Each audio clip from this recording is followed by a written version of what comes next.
우리가 지난 시간까지 뭐 UV 비저블이라든가 루미네센스 이런 거 배우면서 주로 한 얘기들이 일렉트로닉 그라운드 스테이트에서 일렉트로닉 엑사이티드 스테이트로 올라갔다 내려갔다 S0에서 S1으로 뭐 T1으로 S2로 뭐 이런 얘기들 했었죠. 그런데 그것들에 항상 같이 껴있는 거가 아마 이 그림에서 이런 포물선이 이렇게 있는 거는 이게 이제 그 진동, 바이브레이셔널 레벨에 대한 거라는 것을 암시하고 있는 거지. 그리고 이게 단순히 일렉트로닉 트랜지션만 있는 게 아니라 일렉트로닉 플러스 바이브레이셔널이 같이 있는 거고, 그리고 요거면 끝일까? 요 다음엔 또 없을까? 요 바이브레이셔널 레벨 사이에는 뭐가 있지? 로테이셔널 레벨이 여기 안 그려져 있지만 또 촘촘하게 이렇게 그려져 있는 거예요. 계속 까면 깔수록 계속 뭔가 새로 나오는 그런 에너지 레벨입니다. 그래서 오늘부터는 챕터가 몇 장이죠? 여기가 16장인가 보네요. 16장에 있는 인프라레드에 대해서 배울 텐데, 여기서 배우는 인프라레드랑 그 다음에 배울 라만 같은 경우에는 특히 이런 것들 사이에, 여기서 이렇게 올라가는 게 아니라 얘네들 사이에 왔다 갔다 하는 그런 바이브레이셔널 스펙트로스코피에 대한 얘기일 겁니다. 그래서 오늘 자료를 올려놓긴 했지만은 그래서 오늘은 이제 적외선 인프라레드 스펙트로메트리에 대해서 개론 같은 건데, 아마 예전에도 이 그림 어디 처음에 한번 나왔던 것 같아. 네?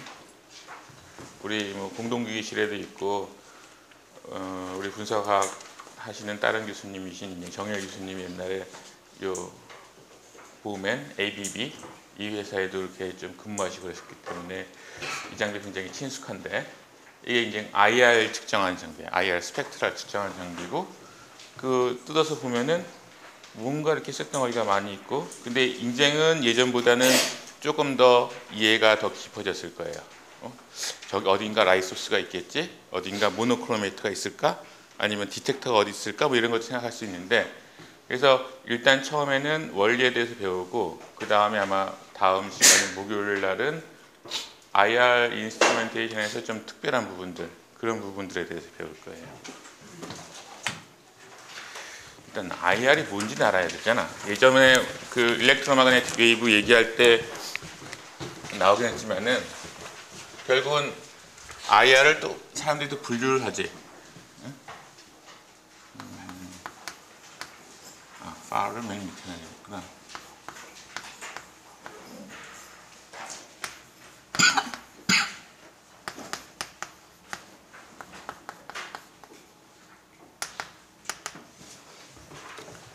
그래서 적외선도 여기 있는 것처럼 near, middle, far 이렇게 영역으로 세 개로 구분을 해요. 그리고 우리가 이전까지 계속 파장이나 프리퀀시 얘기를 많이 했었지.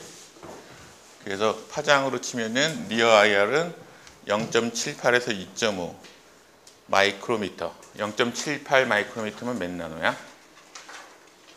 780. 우리가 이제 가시광선 뭐 400부터 700까지가 가시광선이다. 그러니까 그거 끝나고선 바로 시작되는 게 이제 니어 IR이에요. 근적외선이라고 우리가 얘기하는.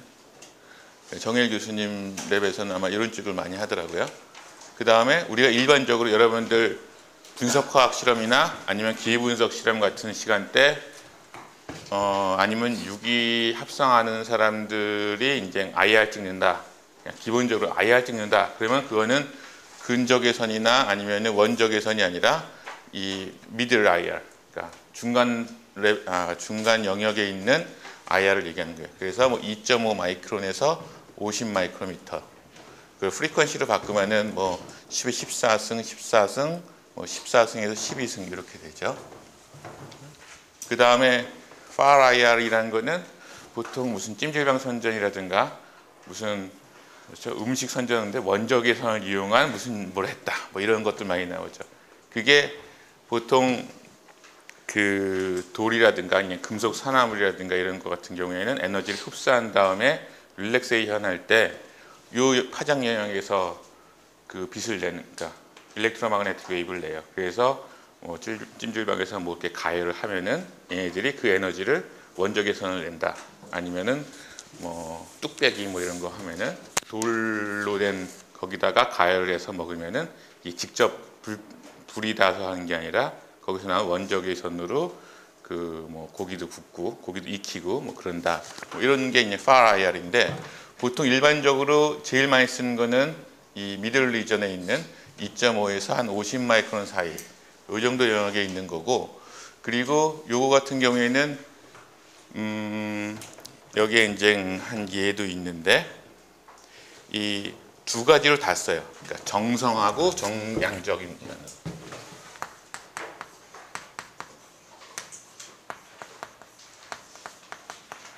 정성하고 정량을 다 한다는 얘기는 여기에 있는 이 스펙트럴 픽들이, 여기에 있는 IR 픽들이 물질의, 그러니까 분자에 따라서, 분자의 종류에 따라서 아주 선택적이라는 거지. 그래서 여기는 뭐 그 마치 사람의 지문처럼 요 미드 IR 리전에서는 핑거프린트 리전도 있어요. 그래서 그것만 보고선 아 여기에 어떤 카복실 그룹이 있구나, 아니면 벤젠 링이 있구나, 이런 것들을 그러니까 아이덴티피케이션 할 수 있는, 그러니까 이게 어떤 물질인지를 파악할 수 있는 그런 부분도 있고, 그리고 그 픽들을 가지고선 그 성분이 얼마나 들어있는지 그것을 정량화하는 것도 가능하고요. 그리고 니어 IR 같은 경우에는 물론 이제 어떤 물질인지 그것도 파악이 가능하지만 주로 정량 쪽이 더 맞는 것 같아. 정량적인 목적으로 많이 쓰이는 것 같고, FAR-IR 같은 경우에는 여기에 리전이 50에서 1000 마이크론이야. 오, 1000 마이크론이면 1mm 아니야? 그렇죠? 파장 1mm까지. 요거 가지고는 그리고 요거만 지금 에너지가 작은 거야, 큰 거야? 에너지가 굉장히 작은 거죠. 그러니까 가시광선이 뭐 1마이크로 이하 0.4에서 0.7 정도 되는 거니까 여기는 50에서 뭐 1000까지 가는 거니까 지금 가시광선보다 에너지가 뭐 1000배 아니면 10,000배 그 정도로 더 작아지는 거잖아요. 그래서 요거 같은 경우에는 바이브레이션일까 로테이션일까?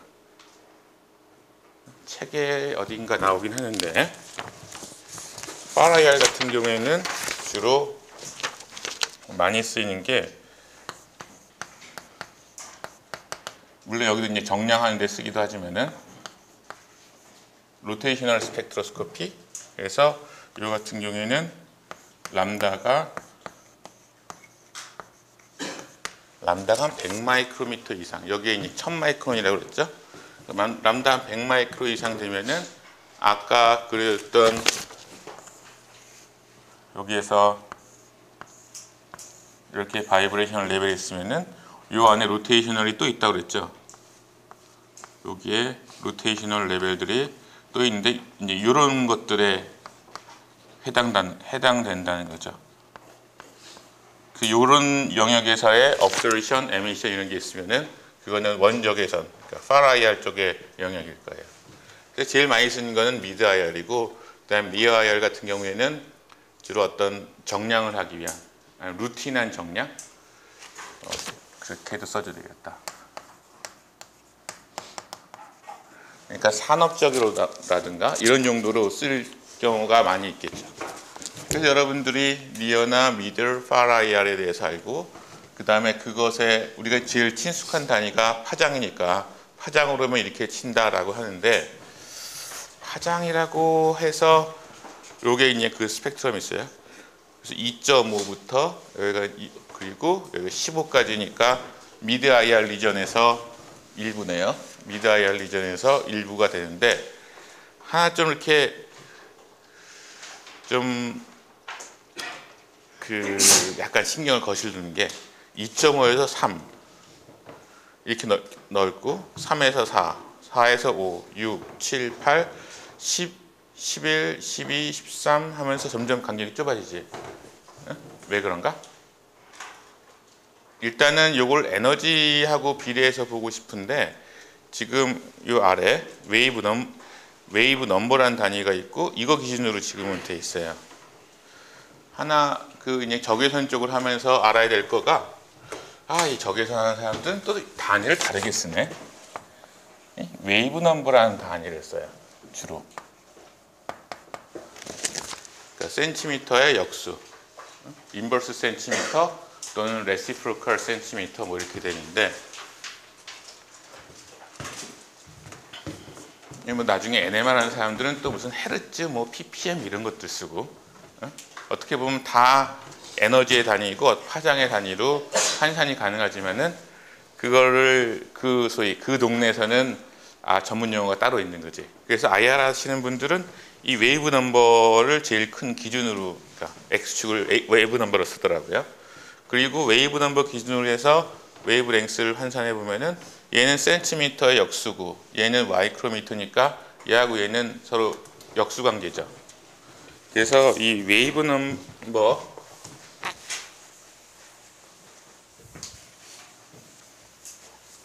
일단 뭔가 새로운 걸 배우려면 그 원리도 배워야 되지만 그 동네에서 쓰는 그 단어들, 전문 용어들을 배워야 되지.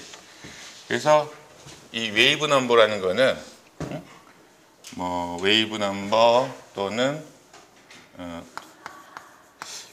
이렇게 쓰는 사람도 있고 K죠 이렇게 얘기도 하고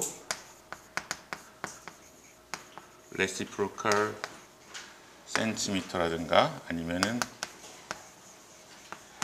인버스 뭐 이렇게 또 얘기를 하기도 하는데, 얘는 궁극적으로는 표시는 이렇게 해요. 프리퀀시 했을 때 뮤에다가 위에다가 바를 해주는가, 어떤 경우에는 물결 무늬의 바를 해주기도 하는데, 얘는 프리퀀시를 광속 C로 나눠준 거야. 그러면 얘는 뭐야? 람다로 표현하면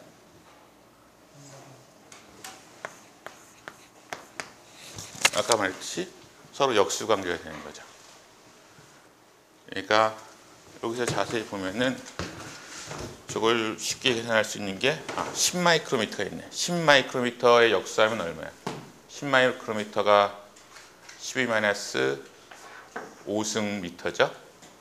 그리고 여기서 가는 건 지금 센티미터니까 센티미터로 하면은 12-3승 미터네. 그렇죠? 그것의 역수라니까 여기 10마이크로미터에 해당하는 웨이브 넘버는 1000 웨이브 넘버 또는 1000 레시프로컬 센티미터가 되는 거죠. 그래서 이 단위 환산을 항상 머릿속에 두고 있어야 되고, 그런데 왜 그러니까 웨이브 넘버를 쓰느냐? 일단 웨이브 넘버는 이거는 프리퀀시랑 비례하지. 그리고 또 뭐랑 비례하냐? 얘랑 비례하니까 사용한 에너지랑 비례해요. 그래서 아마 이쪽 분들은 이런 거 서로 코릴레이션 하기가 좋아서 그 웨이브 넘버를 선호하는 것 같아요. 그렇다고 해서 그냥 프리퀀시를 쓰자니 X축에다가 맨날 뭐 1.2 곱하기 10의 14승, 뭐 6점 곱하기 10의 12승 이렇게 쓰기 좀 불편하잖아. 그렇죠? 맨날 뭐 기가, 메가헤르츠, 기가헤르츠 막 이렇게 쓰기도 그렇고. 그래서 그것을 편하게 쓰기 위해서 아마 웨이브 넘버라는 단위를 둔 것 같아요. 그래서 IR 스펙트로스코피 하는 데에서 IR 스펙트로메트에서 주로 그러니까 가장 많이 쓰는 어떤 X축 단위는 인버스 센티미터 뭐 이런 거고, 그거는 이런 상관관계를 갖고 있다는 거. 그러니까 파장의 역수인데 그 센티미터 단위이고, 그 다음에 프리퀀시를 광속으로 나눠준 거. 그리고 이거는 에너지하고 그 리니어하게 비례하죠. 그래서 그 상관관계를 알아두면은 좋을 것 같고요. 그 다음에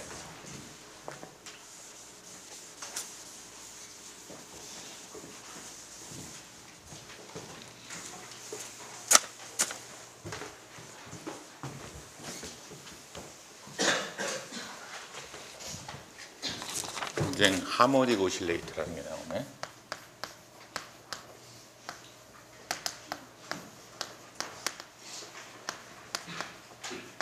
화학과 온 친구들이 대부분 수학을 싫어하죠. 수학이 싫어서 화학을 온 사람도 있나? 그럼 생물을 가나?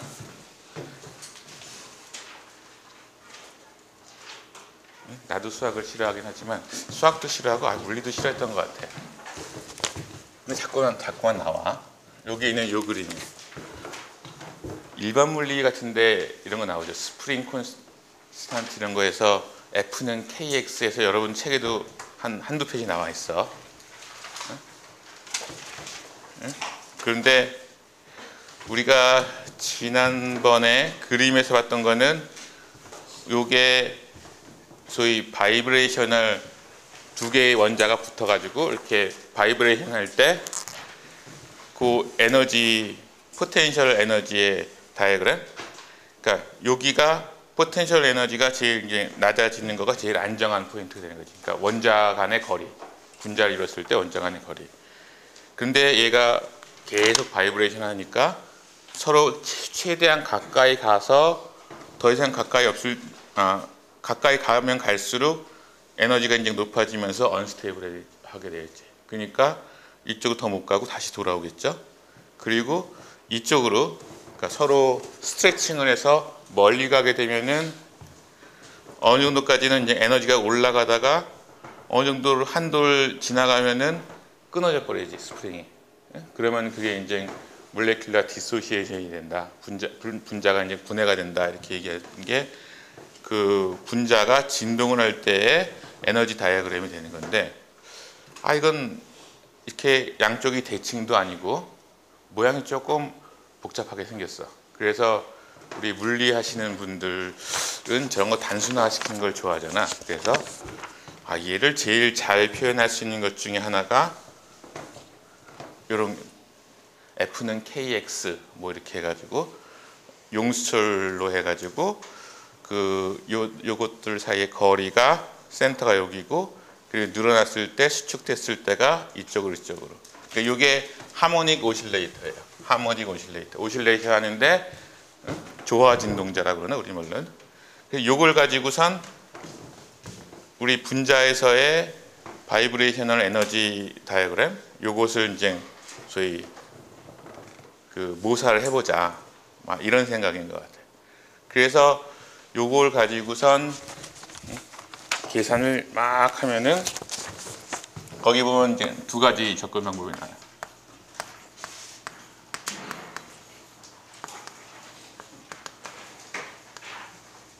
미케니컬 컨시더레이션에서 이제 이 용수철을 F는 KX 해가지고 풀어가지고 쭉 하면은 거기에 마지막으로 나온 식이 프리퀀시는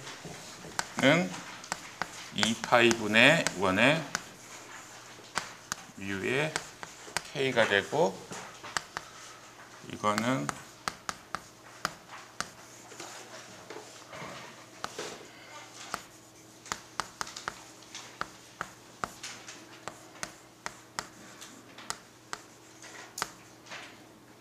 잘못 썼다.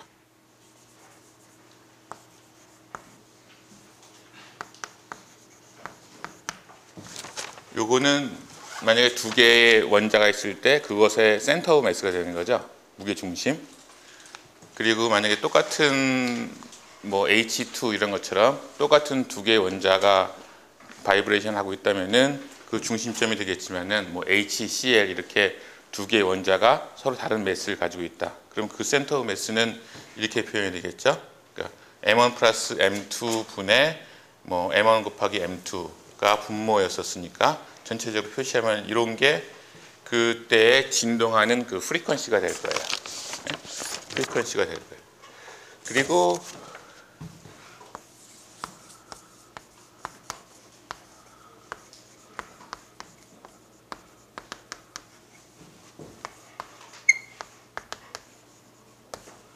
퀀텀 메케니컬하게 고려를 해보면은 거기 여러분들 이게 다 책에 나오는 건데 난 결론 부분만 주로 얘기해 주고 있는데 34페이지 5페이지 내가 방금 쓴 식이 434페이지에 있는 16-8하고 16-9하고 16-10에 있는 식이고, 그 다음에 이제 퀀텀 트리트먼트 오브 바이브레이션 해가지고 나오는 식이 이제 16-11에 나오는데, 사실 뭐 이걸 유도하거나 그런 거는 여러분들이 아마 물리학 시간이나 아니면 일반 물리학 시간에 배웠을 거라고 생각을 하고, 여기서 중요한 거는 그 양자역학적으로 이것을 계산을 해보면은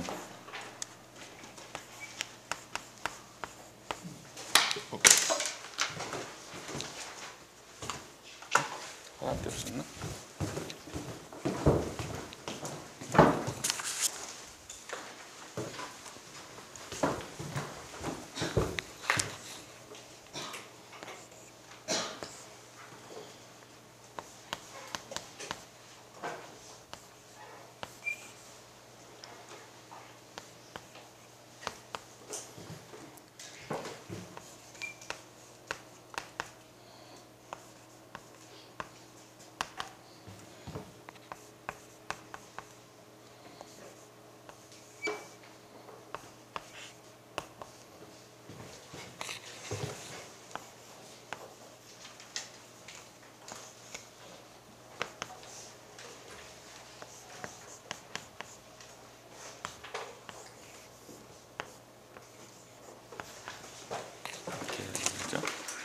사실 뭐 양자역학적으로 계산을 하든 메케니컬하게 어떤 계산을 하든 이 프리퀀시에 대한 값은 같게 나와요.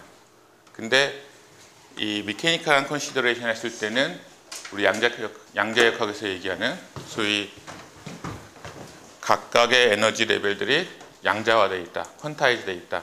그러니까 연속적인 게 아니라 소위 그냥 계단이 있다, 일정한 간격으로 이렇게 있다라는 것이 양자역학적이 아닌 위의 접근 방법으로는 안 나오죠.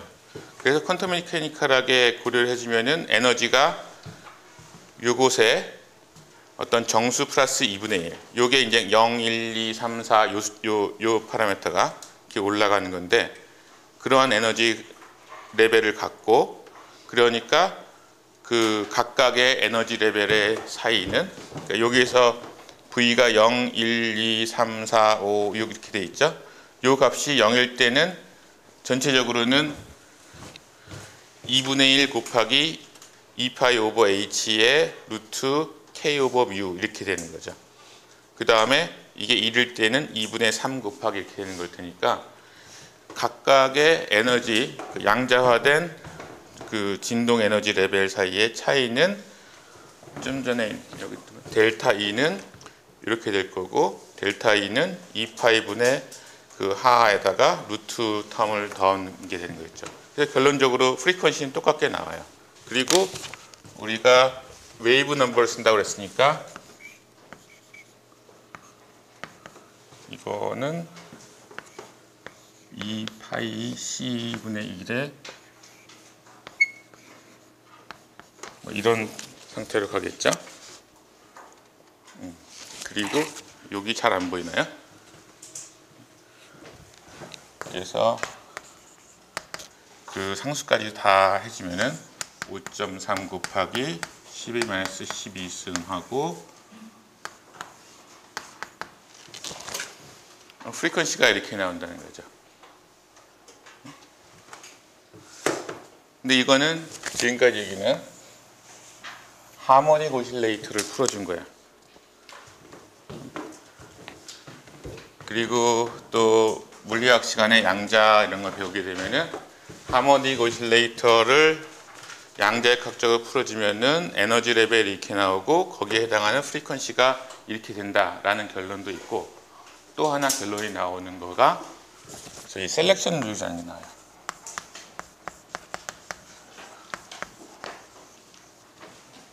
셀렉션 룰이 뭐냐면은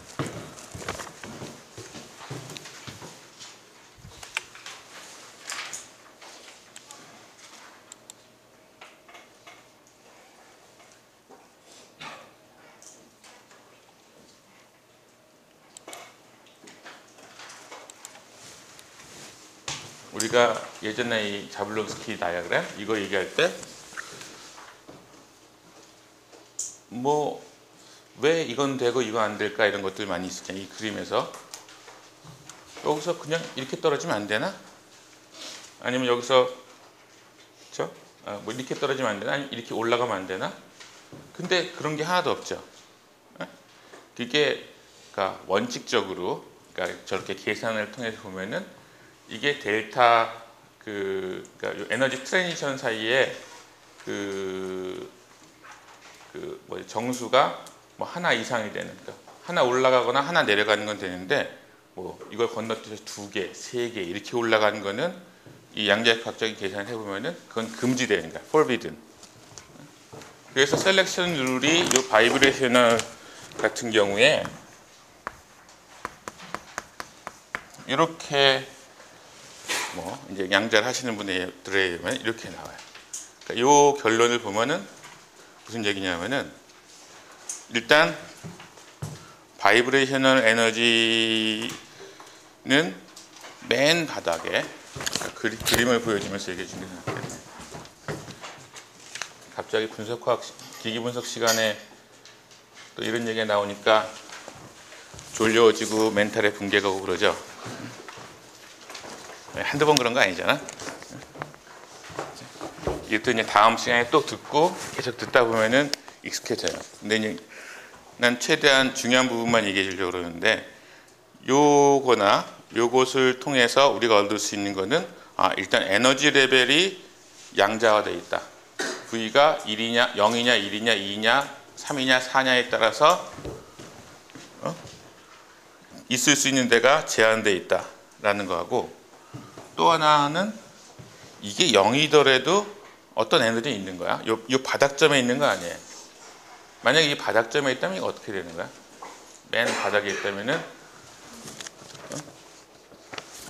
분자에서 원자 두 개가 한 바이브레이션을 전혀 안 하고선 한 위치만 딱 정지해 있는 거잖아.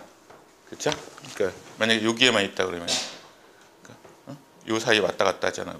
그래서 맨 밑에 에너지가 이 경우에도 2분의 1 텀이 들어가는 거고 그리고 또 하나 생각해 봐야 될 거가 델타 E가 어떤 일정한 값이야. 델타 E가 일정한 값이라는 얘기는 0하고 1 사이, 1하고 2 사이, 2하고 3 사이, 3하고 4 사이 요 델타 E 값은 다 똑같다 라고 얘기를 하는 거예요. 일단 여기서는 하모닉 오실레이터에서는 그렇게 얘기를 하는 거예요. 그리고 그러니까 요거가 중요하고 그리고 셀렉션 룰이 있으니까 바이브레이셔널 트랜지션은 그럼 0에서 1로 가든가 1에서 2로 가든가 아니면은 뭐 2에서 3으로 가든가 이렇게만 간다는 거죠. 그러면 0에서 1로 가는 거하고 2에서 3으로 가는 거에 대해서 두 가지 업솔루션이 있다고 하더라도 그걸 구별할 수 있나요? 같은 프리퀀시에서 같은 웨이브 넘버에서 그 업솔루션이 관찰된다는 얘기죠. 그러니까 여기서 이렇게 올라가든 이렇게 올라가든 이렇게 올라가든 다 하나의 픽에서 보인다는 얘기예요. 하모닉 오실레이터라면 요거라면은 그리고 하모닉 오실레이터이고 셀렉션 룰이 적용되고 에너지 간격이 똑같다라고 하면은 IR 픽을 보면은 그냥 하나의 바이브레이션에 대해서는 픽 하나만 딱 보이고 말 거예요. 근데 이제 여기까지는 아름다운 아이디어란 세상에 대한 얘기고 근데 딱 보면 우리가 여태까지 계산한 결과는 이것에 대해서 계산한 거예요. 하모닉 오실레이터. 양쪽으로 봤을 때 그 시메트릭하고 균형이 잡혀 있고 아무리 이쪽으로 가더라도 분자가 분해가 되지 않고 그래서 현실에서는 어떻게 되어 있을까? 현실에서 분자가 두 원자 사이의 거리가 가까워지거나 멀어진다고 했을 때 어떨까를 생각해 보면은 이것하고는 조금 틀리다고 생각이 돼요. 여기서 보면 요 X축이 원자 사이의 거리죠. 그러니까 이쪽으로 간다는 거는 두 개의 원자가 소위 수축을 해서 서로 막 가까워지고 있는 거야. 그럼 두 개의 원자가 가까워진다. 그럼 스프링만 있으면은 계속 가까워질 수 있겠지만은 스프링 말고 그 원자의 중심엔 뭐가 있지? 원자의 중심에는 뭐가 있어? 원자 핵이 있지. 핵은 전하가 어떤, 그치, 양전하를 굉장히 많이 가지고 있는 양쪽의 핵들이 어느 정도 이상 가까워지면은 리펄시브 포스가 이제 작용하기 시작하겠죠. 그러니까 이 이상적인 하모닉 오실레이터를 따라가지 않고 현실에서는 요 2번에 있는 요 파란색 선으로 그 리펄시브 포스 때문에 훨씬 더 밀어내는 힘이 강해지는 거예요. 그러니까 에너지가 훨씬 더 높아지는 거죠. 그래서 여러분들 책에 하모닉 오실레이터가 나오고 그 다음에 436페이지 가보면은 셀렉션율도 나오지만은 그 뒤에 이제 안하모닉 오실레이터가 나와요. 편하네. 이게 이걸 딱 지우고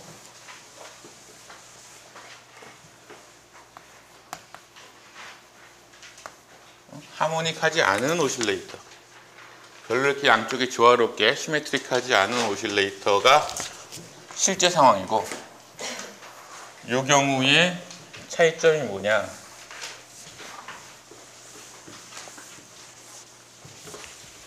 차이점보다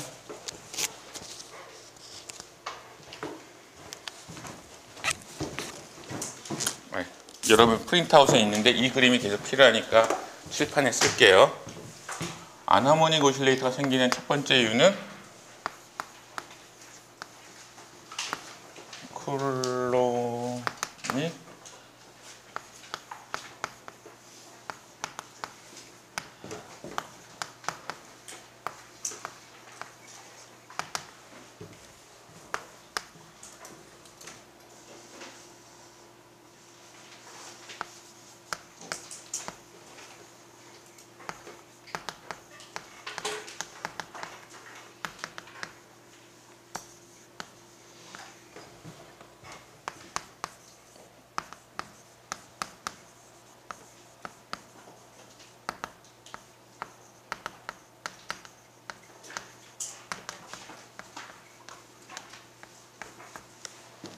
이 두 가지 원인이에요. 첫 번째 거는 좀 전에 얘기했듯이 핵이 서로 막 가까워지게 되면은, 원자가 가까워지게 되면은 그 원자들 사이에 핵 사이에 리펄션이 점점 세지게 되고, 그게 이 하모닉 오실레이터와 안하모닉 오실레이터 사이에 이 차이를 만들어주는 거예요. 그리고 반대쪽 방향으로 두 개의 원자가 서로 스트레칭을 해가지고 점점 멀어진다. 그러면은 현실에서는 어느 정도 거리가 이상이 되면은 원자 두 개는 독립을 해버리거든. 두 개의 독립된 원자가 되고 두 개의 독립된 원자 오비탈이 만들어지기 때문에 거기선 계속 이렇게 증가하는 게 아니라 어느 정도 지나면은 더 이상 완전히 갈라섰는데 에너지가 올라갈 건 없죠. 그래서 이러한 형태를 가게 돼요.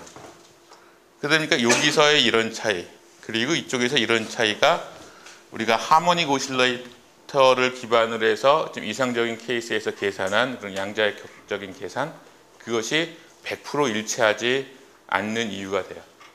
그래서 이러한 케이스를 이제 안하모닉 오실레이터라고 그러고, 이런 두 가지 때문에 어떤 일이 생기냐면은, 그래서 이런 결과들 때문에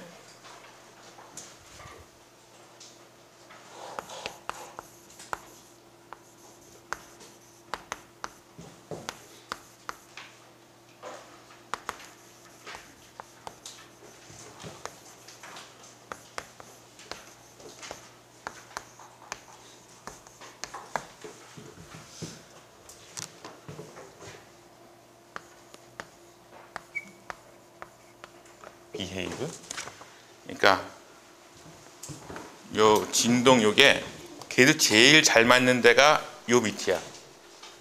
여기 바닥 부분이 안하모닉하고 그러니까 안하모닉하고 하모닉 오실레이터가 제일 비슷한 부분이 요 부분이에요. 그렇죠?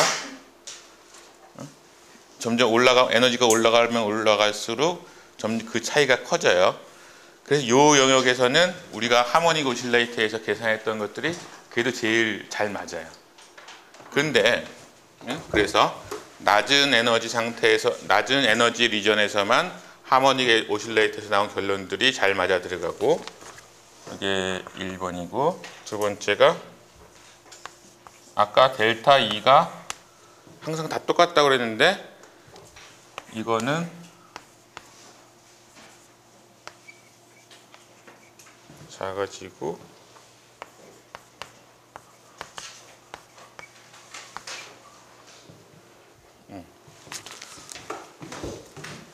여기서 내가 아까 똑같다고 얘기했지만은 실제로 안 똑같은 걸 여러분들 발견했을 거야. 여기 간격이 하모닉 오실레이터라면 다 똑같아야 되는데 이게 안 하모닉하기 때문에 하모닉에서 벗어나기 때문에 그러니까 숫자가 그러니까 계단이 올라갈수록 점점 좁아지고 있어요. 여기서 델타 E가 작아진다는 거죠. 그 얘기는 0에서 1로 올라가는 거하고 1에서 2로 올라가는 거, 2에서 3으로 올라가는 거 조금씩 프리퀀시가 틀려진다는 얘기가 되겠지. 그러니까 픽이 하나만 있는 게 아니라 여러 개가 이렇게 생기겠죠. 그러니까 결과적으로는 픽이 브로드해지게 될 거고. 그래서 델타 E가 그 트랜지션에 따라서 에너지 레벨에 따라서 조금씩 다 틀려진다라는 거. 그 다음에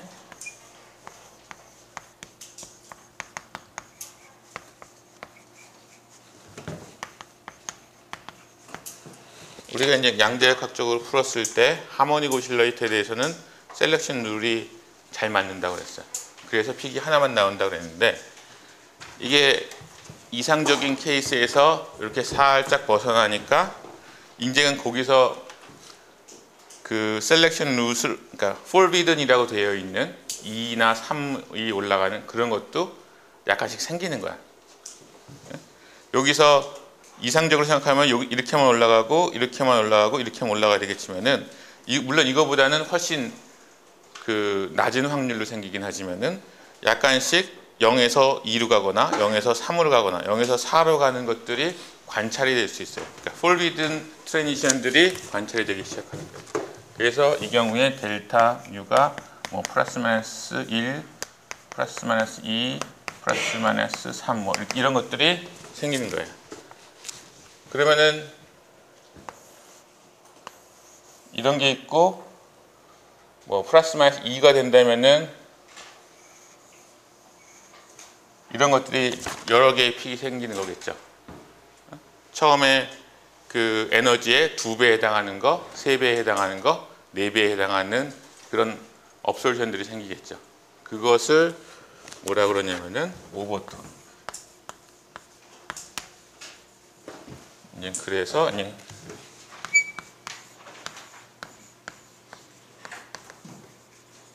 픽이 하나만 보이는 게 아니라 2배, 3배, 4배 되는 위치에 또 픽이 관찰되는 거예요. 그게 이제 436페이지에 있는 이제 안하모닉 오실레이터에 대해서 나오는 그런 부분이에요.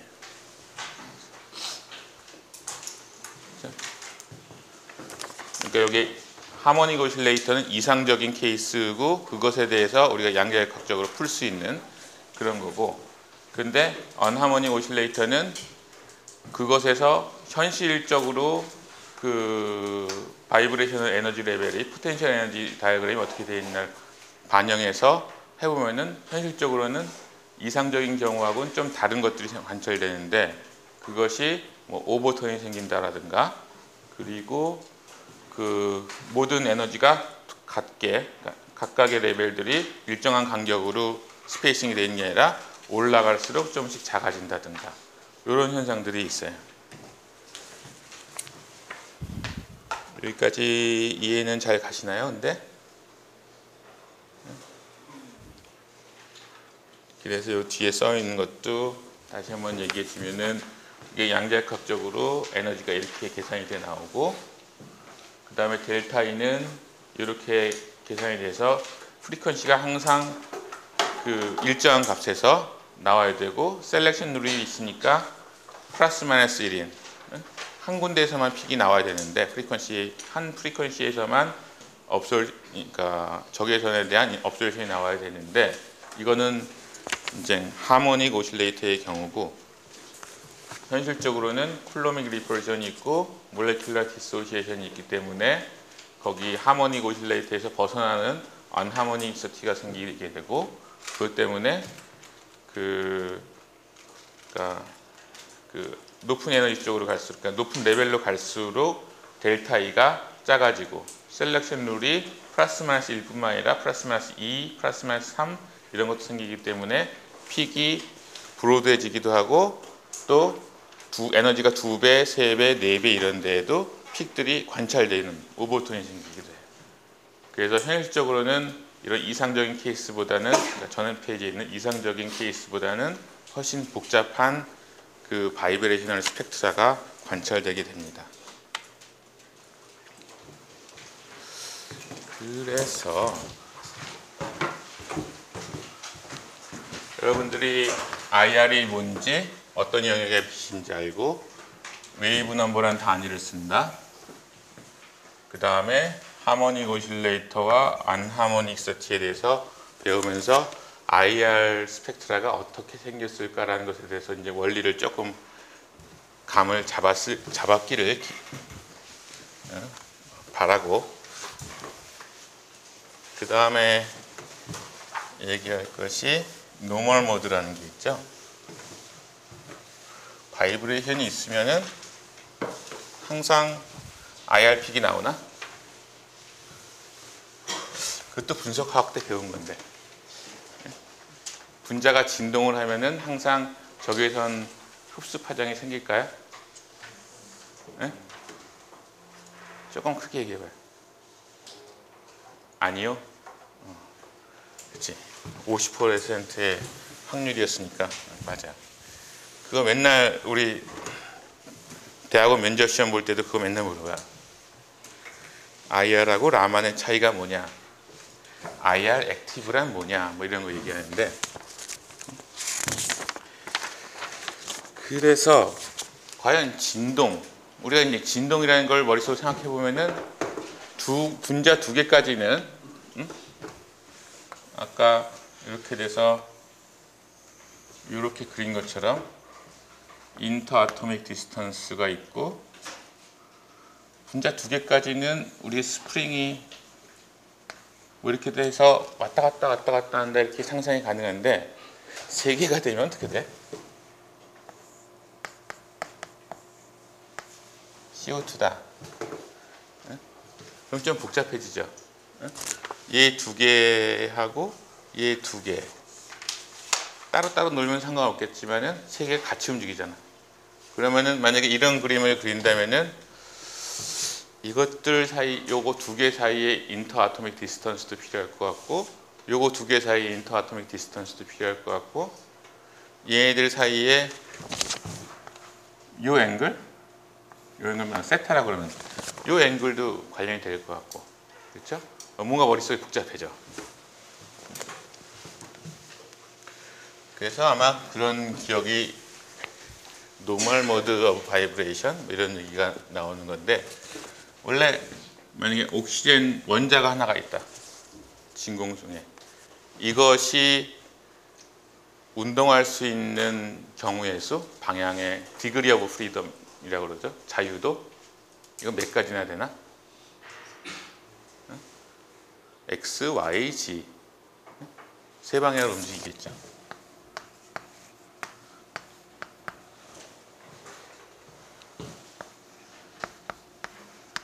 옥시젠 분자를 이뤘어. 분자를 이루고 있으면은 각각 이게 분자가 안 이루고 있을 때는 XYZ 세 방향으로 갈 수 있고, 얘도 XYZ 세 방향으로 갈 수 있었어요. 근데 얘들이 서로 묶였어. 그러면서 이제 바이브레이션이 시작되게 되죠.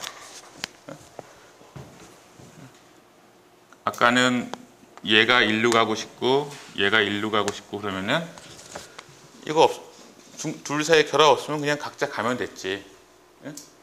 근데 이게 있으면서 가다가 다시 돌아와야 되고, 그러니까 이게 결국은 바이브레이셔널 모드의 시작이지. 근데 세 개의 분자가 되면 어떻게 하나? 아니, 거기다가 뭐 더해서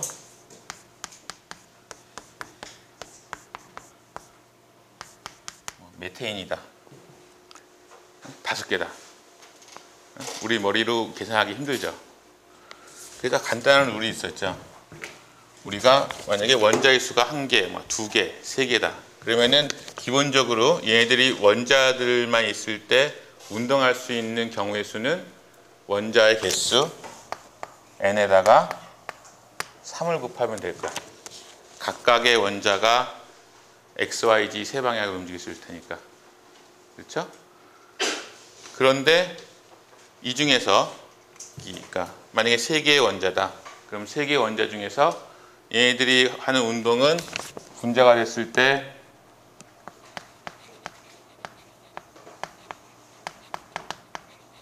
트랜슬레이셔널이라고 그러나? 병진 운동이라고 그러나? 그렇죠?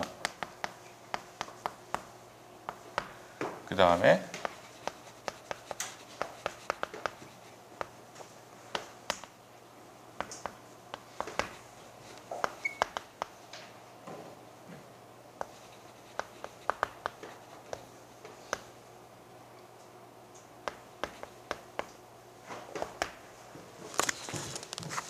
크게 보면 요 3가지거든요.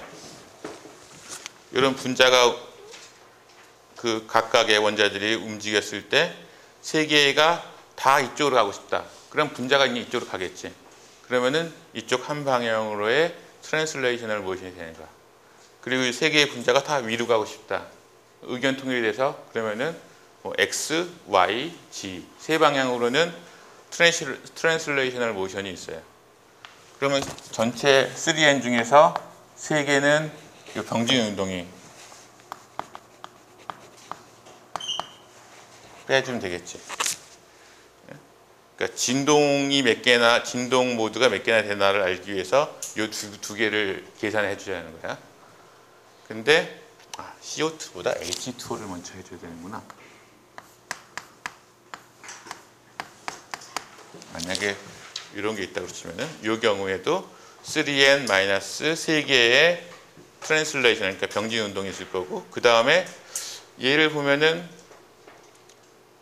분자가 바이브레이션 안 해도 돌 수는 있잖아. 그렇죠? 얘가 얘는 화면 앞쪽으로 나오고 싶고, 쟤는 화면 뒤쪽으로, 그러니까 칠판 뒤쪽으로 들어가고 싶다. 그러면은 무게중심은 있는 상태에서 이렇게 뱅뱅뱅뱅 돌겠죠. 그리고 만약에 얘가 이렇게 가고 싶어 하고 이렇게 가고 싶어 한다. 그럼 또 이렇게 돌겠죠. 그러니까 이 칠판 위에서 이렇게 도는 거, 앞뒤 이렇게 도는 거, 또 하나가 어디 있지?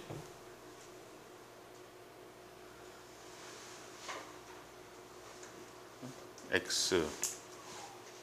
그러니까 X축 방향으로, 그러니까 이축을 중심으로 도는 게 있고, 그 다음에 이축을 중심으로 도는 게 있고, 그러면은 이쪽 방향으로 돌 수 있겠나? 그걸 카운트 했나요, 내가? 3개가 있어야 되는데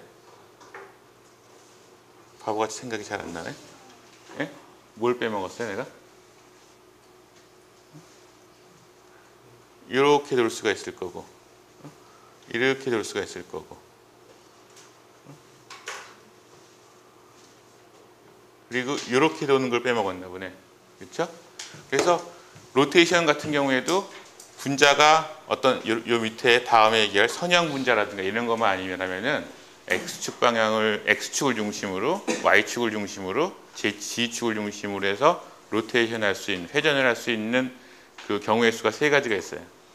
그래서 3개를 또 빼줘야 돼. 이거는 그러니까 결론적으로 원자 수에 3을 곱하고 거기서 6을 빼주면은 요게 진동 모드.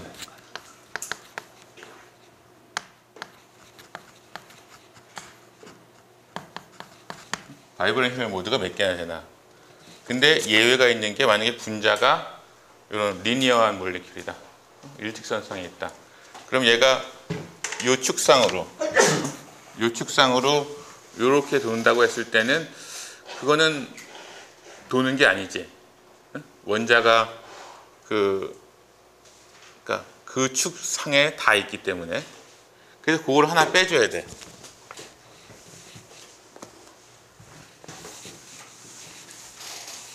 요거는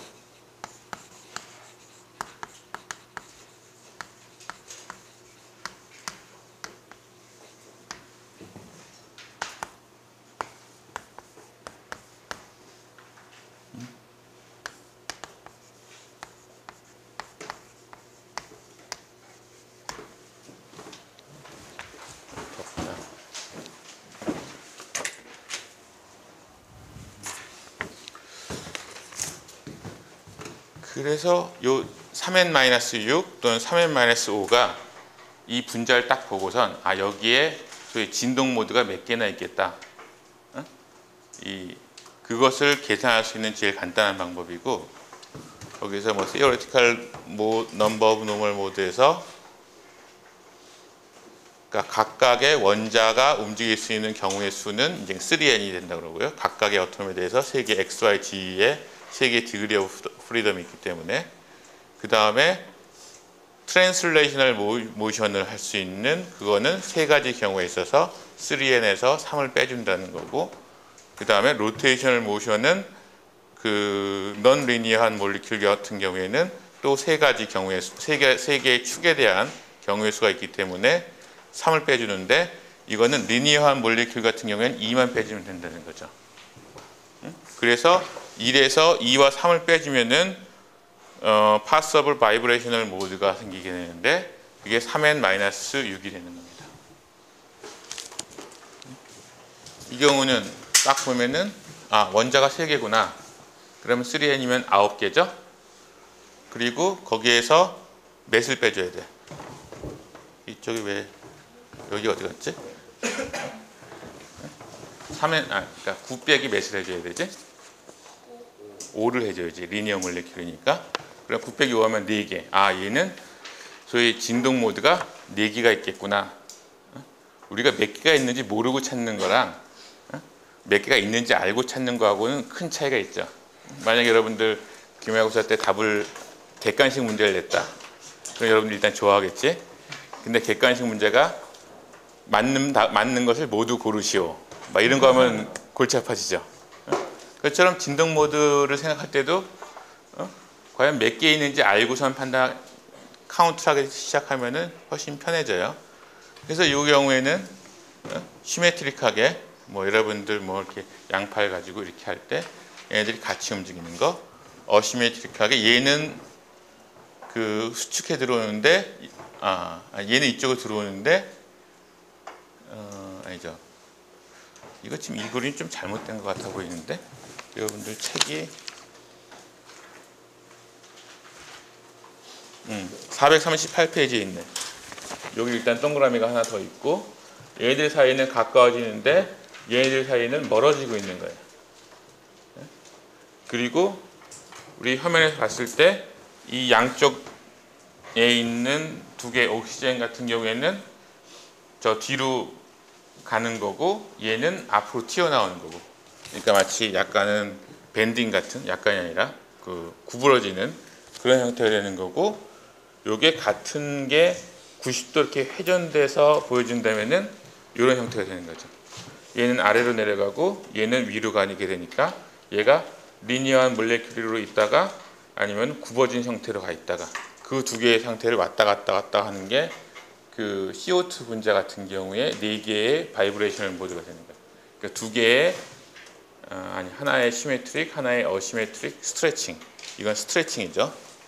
그리고 요거 2개는 밴딩 모드가 되는 거죠.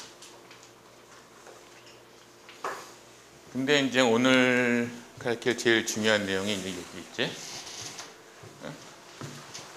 알고 있어야지 나중에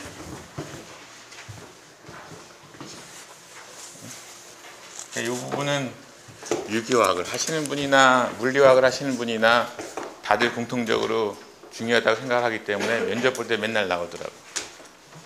그래서 아까 저런 바이브레이셔널 모드가 4개가 있다. CO2 같은 경우에. 그럼 CO2에는 그 픽이 최소한 4개가 나올까? 바이브레이셔널 모드 각각에 대해서. 그게 아니라는 거죠. 바이브레이셔널 모드가 있다고 해서 IR 업솔션이 항상 있는 건 아니라는 거죠. IR 업솔션이 있으면은 그건 바이브레이셔널 모드가 있는 거지만은, 그래서 IR 레디에이션을 흡수를 해주려면은 이 분자 같은 경우에는 must have dipole moment change 있어야 돼요. 다이폴 모멘트의 변화가 그 바이브레이션을 하는 동안에 생겨야 된다는 거예요. by each vibrational or rotational motion. 이게 이제 IR 액티브라고, IR 활성 이렇게라고 얘기하고, 그리고 만약에 바이브레이션은 하긴 하지만은 다이폴 모멘트에서는 어떤 변화가 없다. 그럼 그건 IR 인액티브고, 이 경우에는 흡수 픽을 보이지 않는 거예요. 그럼 좀 전에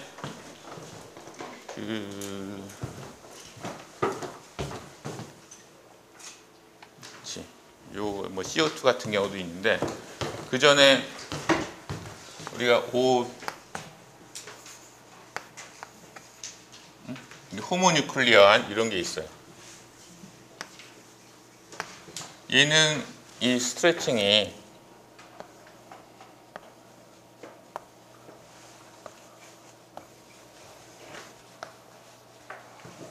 이렇게 멀어졌다가 중간에 왔다가 가까워졌다. 이걸 왔다 갔다 하는 걸 거 아니에요. 다이폴 모멘트라는 거는 얘네들 두 개 사이에서 소위 전하가 어느 쪽으로 쏠리나 뭐 이런 거잖아. 그렇죠? 사실 이거 같은 경우에 양쪽이 밸런스가 되어 있기 때문에 여기서도 양쪽의 균형이 맞아 있죠. 플러스 마이너스가 여기서도 맞아 있지. 이렇게 되든 이렇게 되든 이렇게 되든 다 다이폴 모멘트도 제로고, 그 다음에 모멘트의 변화도 제로가 되는 거야. 그러니까 이런 거는 아무리 바이브레이션이 있어도 IR 흡수를 안 하는 거예요. 이거보다 조금 더 복잡해지는 게 아까 CO2 같은 경우에 Asymmetric Stretching Vibration, 아까 4개의 모드 중에서 이쪽에 있던 거죠. 여기서 좀 더 아까보다 훨씬 보기가 쉽게 되어 있는데, 처음에는 중립적으로 양쪽의 CO 디스턴스 두 개가 똑같아요. 그러면은 이쪽에 있는 델타 마이너스 델타 마이너스가 이 가운데 있는 두 개의 델타 플러스랑 밸런스가 돼서 그 제로 상태가 되겠지. 여기에 다이폴이 여기 있네요. 제로 상태 여기 있을 텐데, 이쪽은 스트레칭을 하고 벌어지고, 그럼 이 CO 사이에 다이폴이 더 커지겠죠. 그리고 이쪽은 좁아졌어. 얘는 작아졌어. 그러니까 토탈 그 다이폴의 썸은 아래쪽으로 가게 되겠죠. 그리고 그 다음 순간에 얘가 다시 원상태로 돌아가서 요거랑 똑같이 되고, 얘는 다시 확장이 돼서 그러니까 처음과 똑같이 되고, 그럼 다시 0이 됐고, 그 다음 순간에 이번에 얘가 스트레칭을 하게 되는 거죠. 얘는 수축을 하게 되고. 그러니까 이번에는 이쪽 다이폴이 이쪽 다이폴보다 훨씬 작은 거야. 그러니까 그러니까 넷 다이폴은 이쪽 위쪽으로 가게 됐죠. 그러니까 이게 스트레칭을 어시메트릭 스트레칭을 하는 동안에 0이었다가 마이너스로 갔다가 0이었다가 플러스로 갔다, 0이었다가 마이너스, 0이었다가 플러스, 이런 사인 커브를 계속 그리게 되는 거예요. 그러니까 이런 게 그 전체적인 다이폴 모멘트의 변화가 있다라고 얘기할 수 있는 거죠. 그리고 저런 경우에는 IR 흡수픽이 있는 거지. 이 경우에는 적외선과 상호작용을 해서 빛이 흡수가 되는 거야. 밴딩도 그렇게 하는데,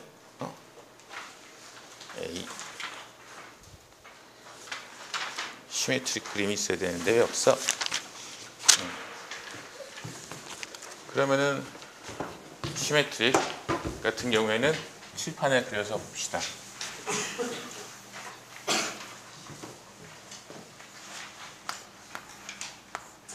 아까랑 똑같이 해보면은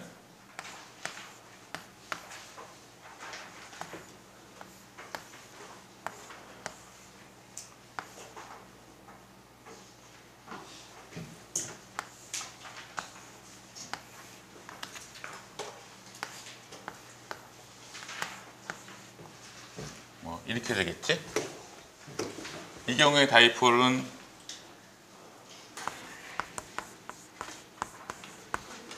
여기는 어때? 여기서 양쪽이 밸런스가 딱 맞아 있죠. 여기서 양쪽이 다 수축이 되어 오니까 거리는 똑같고 여기서도 여전히 0이야. 여기서도 다시 1번이랑 같은 거니까 또 0이 되고 여기서 스트레칭 돼서 더 멀어졌지만은 똑같이 멀어졌기 때문에 여기서 똑같이 이렇게 될 거고. 그러니까 결국 우리가 이걸 아까 다이폴 커브를 그린다 보면은 이게 뭐 이렇게 왔다 갔다 하는 게 아니라 그냥 같은 위치에서 계속 있는 거죠. 이 경우는 바이브레이션이 있지만 다이폴 모먼트의 체인지는 없는 거예요. 그래서는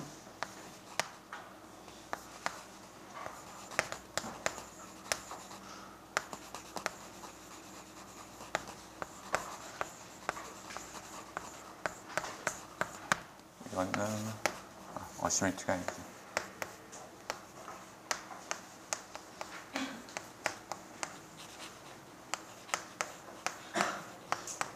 리니어 몰레큘인 CO2 분자에서 시메트릭 스트레칭인 경우 바이브레이셔널 모드로서는 있지만은 다이폴 모먼트 체인지는 없는 거가 되는 거니까 여기서는 결론적으로는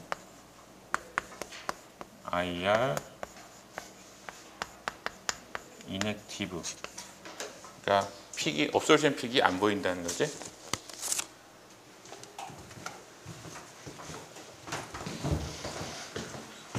그러니까 분자 원자가 막 3개, 4개 이런 정도까지는 머릿속으로 좀 그림을 그려보면은 얘가 IR 옵솔션이 있을까 없을까 이런 걸 좀 판단할 수 있겠지. 요거는 이제 아까 밴딩이었는데 요 처음 요 케이스에 굽어지지 않은 상태에서는 다이폴 모먼트가 제로겠지만은 이게 밴딩이 된 상태에서는 이쪽으로 다이폴이 생길 거고 다시 제로, 그 다음에 마이너스, 다시 제로 되는 거니까 이 경우도 밴딩 바이브레이셔널 모드는 다이폴 모먼트의 변화가 있고 그래서 IR 액티브하게 되는 거죠.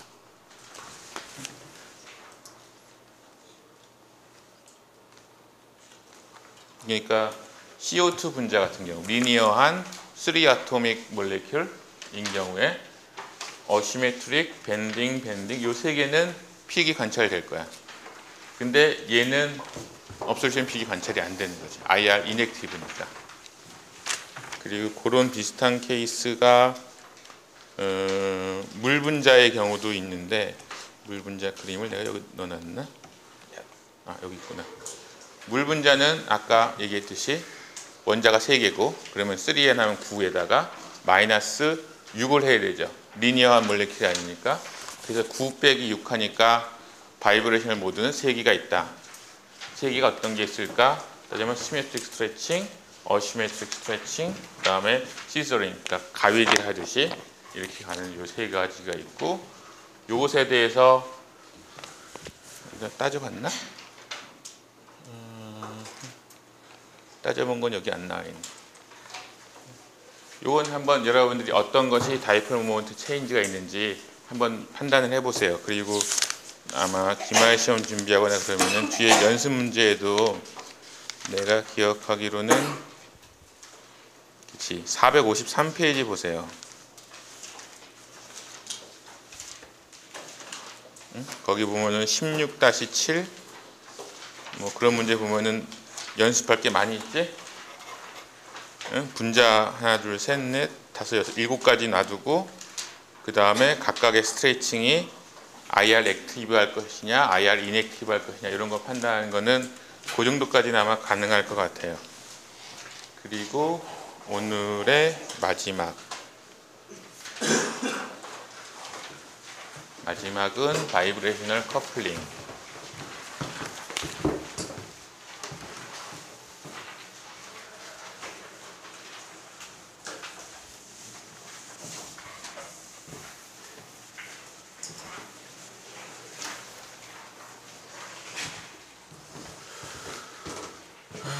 노멀 모드에 대해서 얘기를 했고 IR 액티브에 대해서 얘기했는데 마지막으로 얘기하는 바이브레이셔널 커플링이라는 게 뭐냐면은 좀 전에 CO2 분자 같은 경우에도 우리가 그냥 CO가 그 다이아토믹, 그러니까 일산화탄소라 생각을 하고 바이브레이션을 계산해 보면은 어떤 특정한 값이 나올 거야. 근데 만약에 이쪽 바이브레이션이랑 이쪽 바이브레이션이 서로 독립적이다.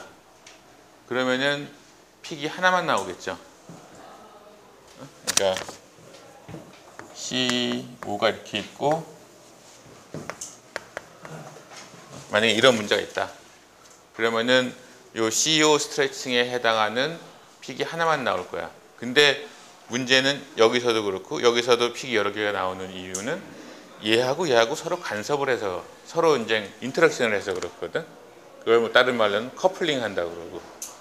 그래서 실제로 분자 안에서 보면은 여러 가지 작용기도 있고 뭐 그런데 그 작용기들 사이 아니면 그 서로 옆에 있는 그 두 개 이상의 쌍을 가지고 있는 원자들이 그 바이브레이션들이 서로 상호작용을 하는 경우, 그러면 아주 새로운 프리퀀시에서 또 업소레이션이 생길 수 있거든요.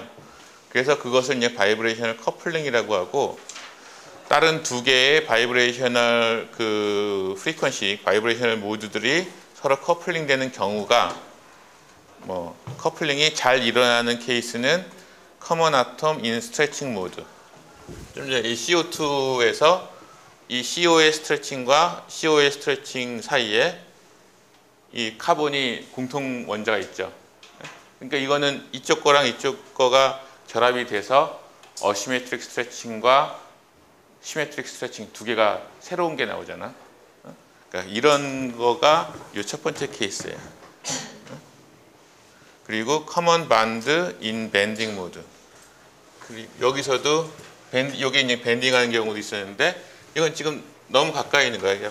중간에 하나의 원자만 두고선 두 개의 바이브레이션이 있으니까 그것들이 이제 서로 커플링 돼서 새로운 프리퀀시의 업소레이션을 만들어주고, 그 다음에 뭐 이것도 그렇고, 그 다음에 이러한 커플링이 잘 일어나는 거는 요 네 번째. 두 개가 서로 비슷한 프리퀀시에서 업소레이션을 할 때, 비슷한 프리퀀시의 그 바이브레이션을 할 때, 그때 커플링이 잘 일어난다고 그래요. 그리고 커플링이 안 일어나는 두 개의 만약 펑셔널 그룹이 여러분들 뭐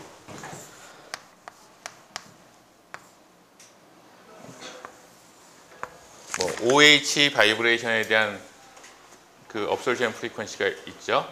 만약에 그리고 C 카복실 그룹이 있다. 그러면 IR 스펙트럼 해석할 때 OH는 어디서 나온다, CO 카복실 그룹은 어디서 나온다, 이렇게 위치가 있거든.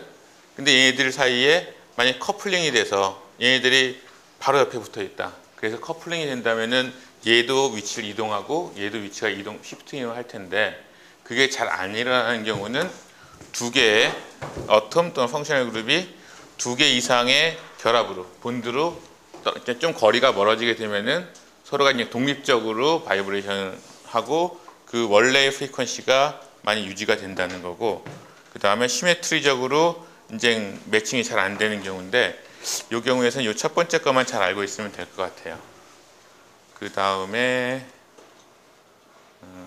요거는 그렇고, 그래서 오늘 배운 게 거의 이제 IR 스펙트로메트리, IR 스펙트로스코피의 그 원리, 기본적인 원리에 대한 거는 거의 대부분이고, 다음 시간부터는 인스트루멘테이션이랑 어플리케이션에 대해서 얘기할 겁니다.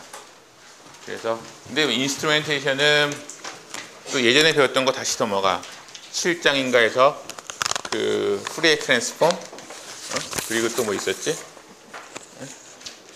인터페로미터, 이런 것들이 여기에 쓰이는 거니까 그 부분 다시 커버할 거고, 그리고 혹시 오늘 내용이 좀 너무 최대한 쉽게 한다고 했는데 한꺼번에 여러 가지 새로운 내용들이 나오니까 헷갈리는 사람들은 좀 이제 복습을 하고 오시면은 더 좋을 것 같고, 다음 시간에도 처음에는 좀 리뷰를 다시 한번 할게요.